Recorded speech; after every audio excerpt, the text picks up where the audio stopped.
Blog Talk Radio.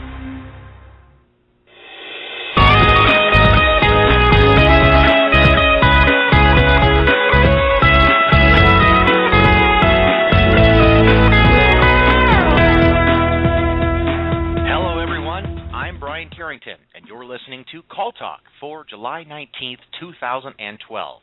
Today's topic is the meaning of life in the call center, that is, rethinking agent satisfaction. Now, if you're listening live, we want to invite you to be a part of the show and ask questions. It's real easy. Here's how you can do it.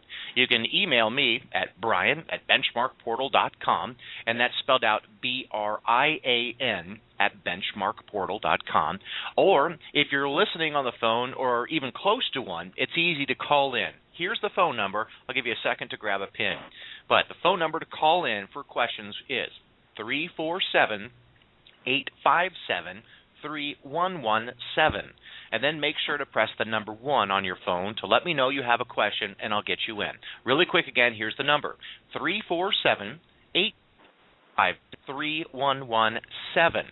And again, press that 1, and I'll know that you want to go live on the air, and we'll talk and get you in for a question. Now, we're so serious about wanting people to be involved in the show, like yourselves, that we're going to give the first person that asks a live question on the phone for today's show a free benchmarking survey from Benchmark Portal, and that's a $1,500 value. We're that serious. So please, if you have some questions, bring them on. Now, I want to remind everyone that if you are unable to make our live shows, don't worry about it. We've got a lot of other great shows in our archive, and they're available to listen to at any time of the day or night. All you have to do is go to the website at BenchmarkPortal.com and click on Call Talk, and you'll find a list of all the great shows we've already done. But I promise, today is going to be one of the best. And now, let me introduce the host of Call Talk, Bruce Belfiore. Well, thank you very much, Brian, and welcome back to Call Talk, everyone.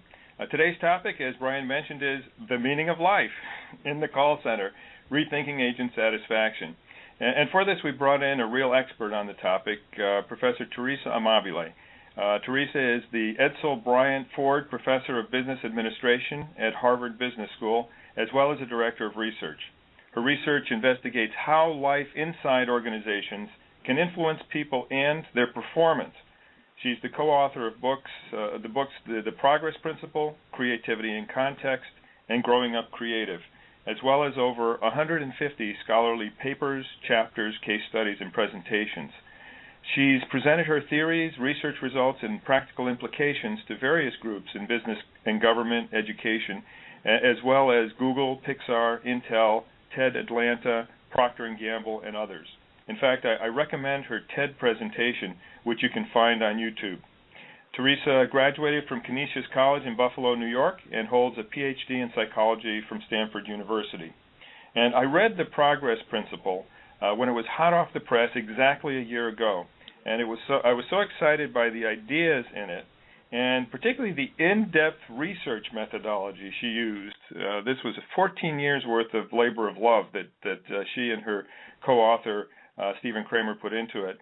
I contacted her. We met at the end of August last year, and again a few months later to discuss research possibilities. And she has a lot of interesting and useful information for our sector. So it's my pleasure to welcome Professor Teresa Amabile. Bruce, it's a thrill to be with you. I've been looking forward to this for quite a while. Okay, great. Well, Teresa, to kick things off, can you tell our listeners how you came to focus on what you call inner work life?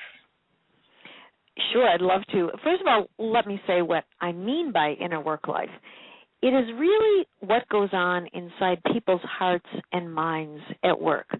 So think of the call center agent, that person sitting there taking those calls coming in or making those outbound calls. That person every day, in fact, every moment, has emotions, perceptions, and motivations. And it's the combinations of those psychological states that we call inner work life. So that agent is experiencing emotions. They may be mild, they may be intense, they may be be positive or negative. They may feel happy. They may feel proud, frustrated, annoyed, sad about something. So those emotions are a key component of inner work life.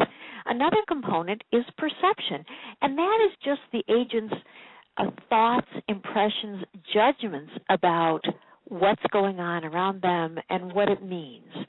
So it's their impressions of the organization they work for, their coworkers, their supervisor, the work that they're doing. It's even their perceptions of themselves. So those perceptions are the second key component of inner work life. And the third key component is motivation. That's the agent's drive to do what she's doing and in the way that she's doing it. Motivation can take a couple of different forms.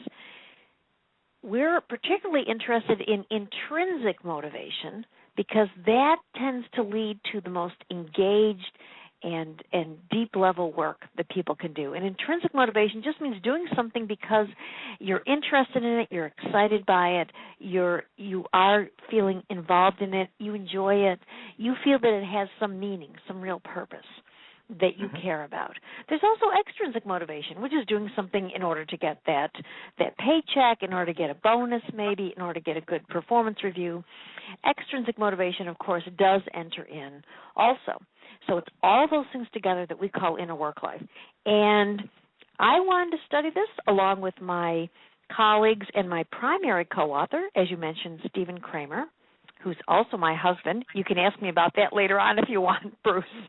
I wanted to study inner work life because as a psychologist, I'm really interested in what goes on as people are working, what goes on inside their minds, what goes on inside their hearts, their emotions, whether that affects their performance, and what affects inner work life. So that was really what drove me. Maybe I'm just nosy, but I am a psychologist. Steve is a psychologist. When our daughter was little, she told people, my parents are psychologists, but not the kind who help people. So I'm afraid I can't help your listeners with their neuroses today, but I am the kind who does research and who studies essentially what makes people happy, motivated, productive, and creative at work. Well, and I think that is so important, and really in our sector there is a lot of materials, a lot of sort of things that have been written about motivating agents and what it is that makes for a really good call center in that sense. But there's, in my opinion, a dearth of really in-depth research. And the methodology that you used, which included a lot of individual diaries from people, I think really brings out the kind of intrinsic, extrinsic, all the motivations, because people will obviously confess those things, if I can put it that way, in using the methodology that you use for the progress principle. So I encourage everybody to look at that because there's so much that can be learned from it. But really, our sector, which involves people who are in continual contact with others and who are continually dealing with emotions, their own and others, it's really important that we as researchers and as managers understand what that means to them. So can you explain to us describe the research that you did and your main findings? Sure, I'd be happy to. We use the term inner work life because it's mostly hidden. It's something that supervisors, managers, and even coworkers don't often see. That's because in most organizations we have been trained to hide our deepest thoughts and feelings and to keep sort of a professional mask on our faces most of the time. So managers really don't know about inner work life, and even coworkers don't. Especially managers don't know about it if it's negative, if there's something going awry. So we decided we needed some really special method for trying to find out what people's inner work lives were like. That's how we hit on the diary method. We decided that if we could gain the trust of people working inside organizations and ask them to fill out a daily diary form that we would send them electronically every day, ask them to spend 5 minutes filling it out at the end of the day about their day, send it back to us directly at the Harvard computer without their managers, anyone in their company being able to see that. We thought we might be able to really get at those innermost thoughts and feelings. And it turned out that we were successful with this. We ended up with actually 238 professionals working inside 7 different companies in 3 different industries. And these people were working in project teams, 26 project teams. We ended up with that many people involved in this study, not all at once. We studied these teams sequentially because it would have been way too much to try to collect diaries from everyone all at once. So we collected data over a period of years, but we asked these people to send us these diaries every day, Monday through Friday, during the entire time that they were working on an important project in their company. And we identified the projects, we identified the teams. On average, people were sending us these diaries every day for about 4 to 5 months.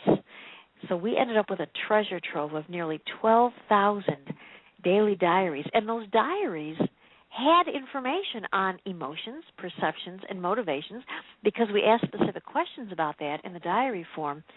The most interesting piece of it, though, was where we asked people to just write a little bit about their day. We said, briefly describe one event that occurred today that stands out in your mind. It can be anything at all as long as it's relevant to the work or the project. And it was in analyzing those stories that people told us and connecting them to inner work life, which we also got from the diaries, and then connecting all of that to separate performance measures we got on these people.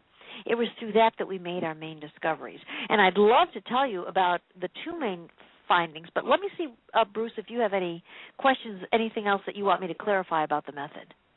No, I think that that was a great description, and I'm glad you added that for most part they were, 3 to 6 months, 4, or was it 3 or 4 months? Because people may have had the idea. 4 or 5 months on 4 or 5 average. months, okay. Yes. Now, I should say that we did not study call centers in this research. So, that's one of the things we're excited about doing right now. We're gearing up to actually do some research, ideally inside call centers, to look at specifically at the inner work life of agents and what can be done to improve that. But we think we got some pretty generalizable findings because it didn't seem to depend what industry people were in. These findings that we got held across the different industries and the different companies that we studied. The first main finding we call the inner work life effect, and that is that inner work life drives performance. So we found, Bruce, that on those days when people were feeling the most positive inner work life, that is the most pleasant emotions, the strongest intrinsic motivation to dig into their work, and the most positive perceptions of their organization and their coworkers and their bosses, on those days of really high positive inner work life, those were the days when people were most likely to be productive in their work, creative in their work.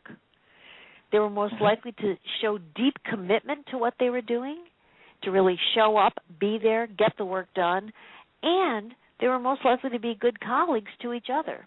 So on 4 performance dimensions, we found that positive inner work life led to more positive outcomes. Unfortunately, when inner work life was poor, all of those performance indicators were poor. So that's a very important finding. Inner work life drives performance. Okay. The second main finding we got when we backed up and said, okay, if inner work life is so important for performance, what drives inner work life? That's when we discovered the progress principle. We went in and looked at people's very best inner work life days to see what was actually going on. What did they talk about in their stories of the day? And of all of the events that they described, and there were thousands of them, of all the events they described, the single most prominent, the single most important was simply making progress in work they cared about. So as long as the work was something that people cared about, they felt that they were contributing something with their work, making any kind of progress at all in the work could significantly boost inner work life, even if the progress looked like a small step forward. And, I think this is very important because on the face of it, some people will say, and I've talked to people about this who've said, well, that's clear, that's obvious. But when you have talked, and when I have talked to call center managers about what they think the major motivators are for their call center agents, I never hear their sense of progress in the work that they do. And I think you found the same thing. Is that correct in talking with managers? Yes, it's not just managers of call centers. In fact, after Steve and I discovered the progress principle, we when we told it to people, they would often say, well, yeah, that makes sense. Actually, that's kind of obvious. And we wondered, all right, is it really obvious to managers? Because I'll tell you something, we didn't see a lot of evidence in our research that managers were really paying attention to progress, that they seemed to think that it was very important to support people in making progress every day. So we sent a survey around to almost 700 managers in a wide variety of companies, wide variety of industries around the world. And we gave them a list of 5 employee motivators. And we simply asked them to rank them in terms of how important they thought these motivators were. Now, making progress in the work was one of those 5, and the others were things that people normally think of as motivators, like incentives and recognition. We found that those managers did not rank progress number 1, even though we know from our research it was number 1 by a mile, by a lot it was number 1. They didn't rank it number 1. In fact, they ranked it last out of all 5 motivators, and only 5% of these managers recognized that progress was the number 1 motivator. So it's not obvious in what managers say about motivation, and it's really not obvious in what they did, because of the 7 companies we studied, there was only 1 that had managers up and down the line who consistently supported progress. Okay. And I think the reason is that managers just think that, making progress in the work, that's just what people do. Of course that's what they do. It's not something that I as a manager need to worry about. They need to think about it a lot. They don't understand how important even small wins can be. That's the term that we use for small steps forward that can really have a really positive effect on inner work life. Those small wins can make a huge difference. Okay, and I think this is where, in fact, this research and this show will hopefully help our listeners in a really substantial way to rethink, in part at least, the way that they manage currently. Because if you put in your mind that in every interaction, in the way you approach your management style, etc., that it's a sense of progress that's important, rather than simply the attaboy or the incentive or whatever it happens to be, then you will fundamentally have to change the way you manage. And that's really key. And in fact, could you tell me exactly how, in your opinion, can a manager support everyday progress for employees? There are a number of things that managers can do. Let me first of all give you a concrete example of what I mean by a small win, a small step forward, the kind of seemingly insignificant thing that can make a big difference for inner work life. One of the companies that we studied was an information technology company, and there was a programmer in that company this was a high-level person. He was doing some complicated software programming. He was creating something for a client, and there was a bug in this code that he was writing, and he was trying to solve it, and he was having some trouble with it. The day that he solved that bug, the day that he fixed that bug, he said in his diary, "I smashed that software bug that's been frustrating me for almost a calendar week. That may not be an event to you, but I live a very drab life, so I'm all hyped." And then he later talked about, he used the phrase, I'm rejoicing. I mean, this was no big deal, right? This was just a bug in a program. In the grand scheme of this project, certainly in his career, it wasn't a big deal, but it was a big deal to him on the day that it happened. So my sense of call center agents' day-by-day work is that, they might say they lead a pretty drab life.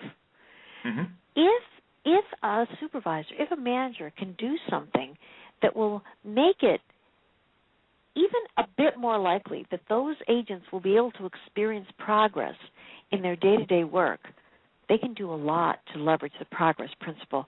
So, for example, if an agent is able to, on the first call, solve that customer's problem, even if it's a small issue, that will give that agent a sense of satisfaction. That will give them that sense of a small win. Right. How can a manager make that more likely? For one thing, making sure that that agent has the training, the information, the tools, the access to the knowledge management tools that will allow them to have that information at their fingertips, so that they can really adeptly solve that customer's problem on the first try. Right. Another common problem for agents is that their equipment fails. That, there are glitches in their system that keep them from being able to take calls, or keep them from being able to access the information that they know is there and they know how to access it, but they just can't get there because their system's going down, or it's freezing up, or it's too slow. It may seem like meat and potatoes stuff, but that's the kind of stuff that managers have to pay attention to. You have to sweat the small stuff that can get in the way of people making those steps forward. Right. Okay. And you talk about things called catalysts, and that there are managers can perhaps use these catalysts in terms of helping people toward these small wins. Exactly. So it's the kind of thing that I was just mentioning. We call them catalysts because they can really catalyze progress forward. We identified 7, which we talk about in our book, The Progress Principle. Let me just mention a few of them to give you a flavor of them. First of all, people need to have clear goals on meaningful work. So they need to know, why they're doing what they're doing. Maybe most managers and call centers think, well, it's obvious. People know what they're doing. They're solving customer problems. They're giving customers information they need, or they're gathering information from customers, or maybe they're trying to make a sale. Those goals are clear, sure. But do you actually spend time talking to the agents? Do you make sure that they understand what purpose their responses are serving when they talk to that customer? Maybe they're providing a service that the customer values. Maybe they're going to make a difference in that customer's life today by giving her or him some information that they need to take care of the health of their child, for example, or to manage their family finances. If they can keep that meaning top of mind, that will make them more motivated when they're able to get something done in their work. And do they have clear goals? Do they know what the goal is? Do they know that the goal is to perhaps make sure that the call gets to the expert inside the company who has that specific information? Maybe the goal is to resolve the problem itself on the initial call. Maybe the goal is to do something else. But do they have those clear goals? Do they know what they're working toward? And another catalyst is autonomy. Does the agent have sufficient autonomy in making decisions about how to deal with problems that come up? You want to give them as much autonomy as they can, given their skill level, given their knowledge base, because that will make them feel more engaged in the work too. That will catalyze their progress forward. Also, you want to make sure that they have access to the expertise that they need so they can get help if there are difficult problems that they're dealing with. You want to make sure that there are mechanisms whereby people can learn from mistakes they've made rather than just feeling that they're going to get called out for a mistake. Is there a way for them to learn and to get better from those mistakes? All of those are catalysts, and there are several more catalysts that we talk about in the book. Those are the kinds of things. It's just really management 101, Bruce, but there are things that supervisors, managers can forget if they're not really paying attention to them every day. No, it's good to bring these up because the show is known for providing listeners with really useful takeaways that they can actually apply in their centers. And so one thing I'd like to drill down on further, I'd also like, before we turn to questions that are coming into Brian, and I'll remind everyone that you can send your questions now to Brian at BenchmarkPortal.com or call 347-857-3117. And I'd like to welcome, we've got people calling in from all over, or people tuning in from all over, including Toronto, Kansas, Minneapolis, other places, so a quick shout out to you. But let's take the Clear Goals Catalyst, or the Help with Difficult Work Catalyst, for a second. Now, these are things that are at the core of communications between managers and agents every day in a call center through both formal and informal coaching. And it seems to me that if you approach these interactions whenever possible with the progress principle approach in mind, for example, let me as a manager describe the goals or explain the difficult work in a way that will engage the agent and will result in their sense of discovery and their sense of progress, on the part of the agent. And then as managers, if we take a few seconds at the end of the interaction to what I call seal the deal emotionally with the employees, as you see that look of discovery or understanding or triumph or progress pass over the employee's face, don't just walk away to your next encounter. Look into their eyes and say something like, does that make sense now? And when you get an affirmative response, give them a big, bright smile and say, great, well done, or even great, we made some real progress today, thanks. Say something that will sear that little bit of progress into their memory and be a satisfier for them that day. I'd say, as managers, we should set ourselves goals to do this with everyone who reports to us at least once during the course of a week. And I need to do this too. I mean, I've got to commit to this as well. Teresa, are there any other techniques that you've seen that bring the ideas from your book right down to the implementation level? Yes, your example is a great one, Bruce. Another is to provide recognition. Recognition was not as major a motivator as making progress, but it goes hand in hand with it. When people receive recognition from a colleague, even better from a boss, that has a huge positive impact on their motivation, their engagement in the work, and their ability to do even better work in the future. So whether it's in private, saying, you did a fabulous job today, whether it was taking an extraordinary number of calls, whether it was an extraordinarily high level of quality for the past week or the past month in the work that they did, whether it was an attendance record, whatever, to call that person out privately, even better if there's a team meeting, to mention the great work that individuals have done. That makes a huge difference. You can't recognize people unless they are making progress, so it is important fundamentally to support that progress. But then when they've made it, to provide that recognition, to show them that they are valued, goes a long way. And it doesn't take more than, as you said, a second at the end of an interaction, at the end of a meeting. Okay, great. Well, with that, let's bring in Bryant, who has some questions, I think, for us. I do. Thanks, you guys, for all the great discussion so far. And I wanted to give one of our listeners some credit. Sandra just emailed me, and that was going to be my first question, and it was about recognition. So her direct question, and then Teresa and Bruce, if you guys would like to add anything, feel free. And she says, I can see that steady progress is important for people to stay happy and motivated at work, but what about recognition? And is there anything you'd like to add on that, or did we pretty much answer that question?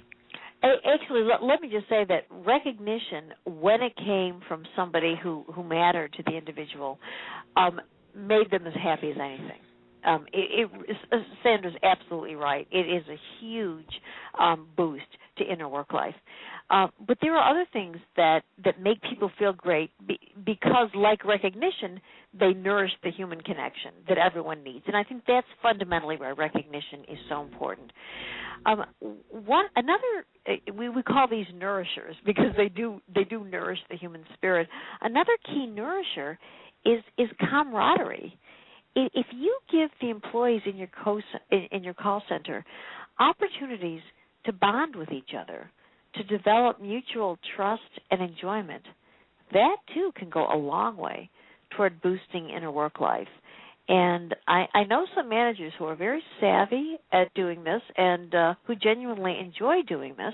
From time to time, giving agents the opportunity to, have some downtime together, have some enjoyment together after work or during their breaks, to have a little something special going on, to have a pizza party now and then, something that's really, in the grand scheme of things, trivial financially, can make a big difference to people in getting to know each other and feeling that trust and that bonding, that camaraderie. That's important for inner work life, too. Mm-hmm. Okay, very good. Do we have another question, Brian? Yes, we do. And I do want to recognize, as you did, Bruce, all of the listeners that have either called in or listening from our website. Thank you so much.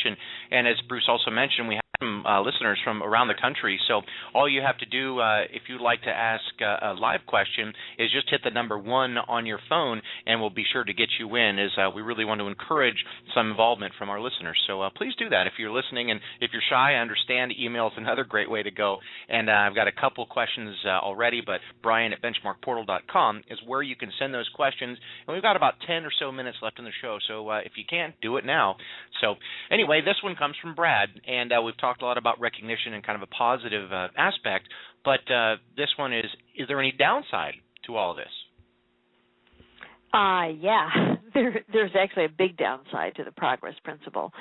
And that is, of all of the events that happen at work that can make for a terrible workday, the single most prominent by far is actually the opposite of progress. It's experiencing setbacks in the work. And what I mean by a setback is anything that makes you feel like you're blocked in your work, you're stalled, maybe even that you're moving backward in what you're trying to do. An example is what we were talking about before, where you're the agent sitting there, you've got a caller, you cannot answer that caller's question because your system has just gone down, right? That kind of setback can really undermine inner work life. And unfortunately, negative events like that have more powerful psychological effects than positive events. Mm-hmm. So we found, for example, that the effect of a setback, the negative effect of a setback on emotions is 2 to 3 times more powerful than the positive effect of a progress event. So the implication here is, it's great that small wins can have such a positive impact on inner work life because they're more likely than huge breakthroughs, but the small losses are something that you really need to watch out for because they can have a negative effect that's even worse. It means that what you need to do as a supervisor is to clear away those daily hassles that get in the way. Find out what those daily hassles are. What's getting in the way of people being able to be even more productive, more effective in their work, and clear that away like underbrush, and keep paying attention to it. Mm-hmm. Mm-hmm. Yeah, and I think that's a great point there. And any of us who are parents know that sometimes the negative is listened to or felt much more than the positive. Also in our kids, and we're all, I think, in the same boat on that. And that's also another reason why when there is a positive win, as managers, if we can sear that into the minds of our people through that little extra time, smile, whatever it happens to be, a comment, then it can maybe put a little bit of a multiplier on the positive side. Okay. Brian, do we have another question?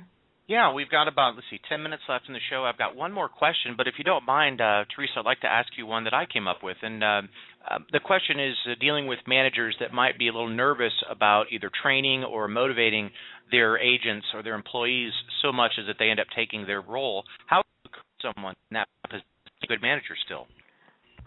I'm sorry, Brian. The last sentence you said there just cut out a little bit. Could you repeat that? Sure.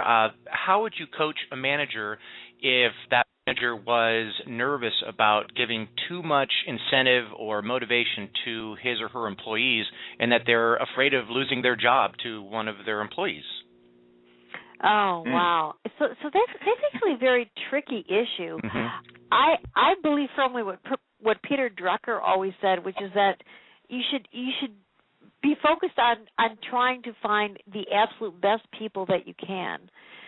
You're going to do better in your job if you go for the best workers possible. Ultimately, you should want to surround yourself by people who are smart and capable, and you want to help them get smarter and more capable in their work, because that will make you look better as a manager. So I know that there's an insecurity. Am I going to replace myself if I help people do a better job? But I've seen it happen time and time again, that managers actually excel, that their own careers move forward to the extent that they develop the people who are working under them. So, that's how I would coach a manager, and ask him or her to be secure in their own skills, and work with their managers to make sure that they're developing their skills at the same time that they're developing their subordinates. Thank you. Yeah, in this tough market, job market, I fear there might be some people out there that have that questions, and that's well answered. So thank you for that. And then the final one coming in from one of our listeners. This is from Dan. Dan is asking, have a practical suggestion for how a busy manager or supervisor can start applying the progress principle? Yes, yeah. It is something that you think, oh my gosh, I don't have time to do anything else. So we have a checklist that literally takes just a couple of minutes a day. We have this checklist in our book that we call a daily progress checklist. And it's very simple. It just means if you're a manager, at the end of the day, spend just 3-5 minutes thinking about whether your people, your direct reports, made progress that day on their most important work. If they experienced setbacks, what were those setbacks and what caused them? Look at the catalysts, and we've got them listed. Look at the inhibitors and just check off which ones were prominent today. And then think about tomorrow. What one thing can I, as a manager, do tomorrow to try to clear away one of those inhibitors that was getting in the way of people making progress? It doesn't take a lot of time, and we've worked with managers over the past year since the book came out, and we know that there are people who are using that daily progress checklist and who say it has made a difference for them and for the people working for them. For one thing, it makes them all more aware of the progress that they're making, which does provide that boost that Bruce was talking about before. And for another, it allows managers to stay keyed in to those everyday hassles that can get in the way. Okay. Well, these are great insights that you've been sharing with us, and the checklist is just a great idea. Very, very practical. It can be used by people who are listening, and also to those who will be listening to the archive show later on. So I'd like to thank you, Teresa, and to our listeners. And I'd also like to invite any of our listeners who think they might be interested in participating in inner work-life research going forward to please contact me, Bruce Belfiore at BenchmarkPortal.com or Brian at BenchmarkPortal.com. Let us know of your interest. And there's some really exciting things that are going to be happening in this area going forward, and we would really welcome your participation. So with that, I'd like to thank Teresa and our listeners. And Teresa, is there anything that you wanted to say before we hand things back over to Brian? Bruce, I just did want to mention that we have a version of this checklist on our Progress Principle website. So if your listeners wanted to go there, they could download a version of this daily progress checklist, and it's just progressprinciple.com, PROGRESSPRINCIPLE.com, and you're welcome to go there and do it, and hopefully it'll be useful to you. And it's just been great talking with you, Bruce, and with your listeners. Well, this has been great. Thank you very much. And Brian, let's see if we can discover a way of linking to that checklist for people who come to the archive show. So we can talk about that later. Great. Well, thanks again, and over to you, Brian. Sounds good. I'll be happy to do that. If you're listening in one of our archive shows, hopefully you'll see that link up there right now. Otherwise, if you're listening live, just give me about an hour and we'll put that link up there for you to the checklist. But I do want to once again thank Dr. Teresa Amabile and Bruce Belfiore for the insightful discussion on the show today. We went over a lot of topics, and I think it's hopefully very powerful for managers out there, regardless of your industry. Some very good insight, and feel free to listen to this once again to make sure you got it all. But join us next time, Call Talk 15th, when we'll talk technology. And the title of the show is Eliminating Your Customer Service Blind Spot with Co-Browse Technology. That'll be with Dusty Sanford. He's a live look with over 25 years of experience in the tech industry, so join us August 15th. Don't forget to sign up for your free reality check benchmark report to see how you compare to others in the industry. And for all of us here at Portal, keep those headsets steady and your fingers ready. Have a nice day.